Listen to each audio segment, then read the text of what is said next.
Како државата планира после 4 децении да го зачува единственото УНЕСКО подрачје без да побара одговорност или санкции за самоволието кое владее посебно на Струшкото крајбреже?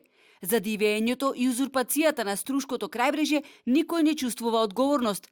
Ситуацијата е хаотична, посебно на потегот од Подмолје до Радожда, каде се градат објекти на самиот брег, а струшкиот градоначалник Мерко никогаш не е обелодени листата на дивоградби, тврдејќи дека нема, и покрај тоа што информацијата за постоењето на 65 дивоградби вдолж кребрежето ја добивме од неговата администрација. Тој го негираше извештајот на Државниот завод за ревизија, каде стои дека има постапка за легализација на бесправни објекти во кребрежниот појас, но и куки. Граѓанските активисти укажуваат дека нелегалната урбанизација е една од најсериозните закани. Тоа што јас би го потенцирал е каотичната состојба на целиот систем, и на општините и на владата.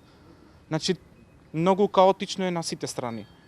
Тоа што јас би сакал како активист и како невладина е да гледам една добра волја од страна на надлежните за да ја чуваме и природата и Охридското езеро.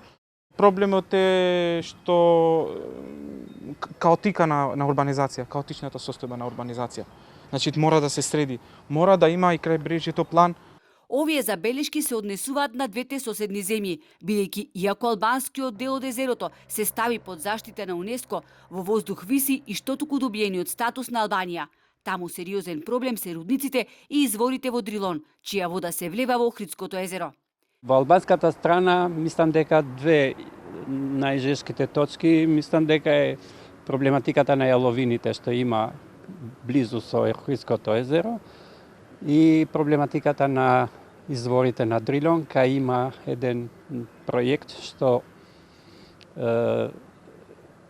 и инсистира да прави некоја интенсивна туристичка зона, еден регион што е под статусот како стрикт заштитна зона. Двете јаловини од некогашните рудници за фероникел, кои повеќе не работат, а се близу езерото, се сериозна закана за Охридско, вели Мероли. За време на мониторинг мисијата во 2020 година, УНЕСКО и порача на Албанија да се спаси од рудниците и да се осигура дека веќе нема да има ископување руда. Но според тврдењата на Мероли, кај еден од рудниците се работело, а некој профитирал искористувајќи јаловината за да се извлечат корисни метали. Бизнес кој очигледно е економски исплатлив.